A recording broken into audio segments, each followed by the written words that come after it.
প্রকৃতি আমাদের জীবনের সবথেকে সুন্দর উপহার।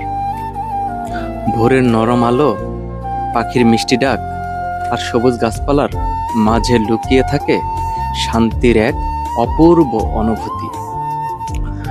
নদীর কলকল, ধবনি আর হালকা বাতাস যেন মনকে নতুন করে বাঁচতে শেখায়। প্রকৃতির মাঝে দাঁড়ালে মনে হয় পৃথিবীটা কতই না শান্ত, কতই না সুন্দর। তাই প্রকৃতিকে ভালোবাসুন, কারণ প্রকৃতি আমাদের জীবনের সত্যিকারের শান্তির এক স্থান এবং জায়গা।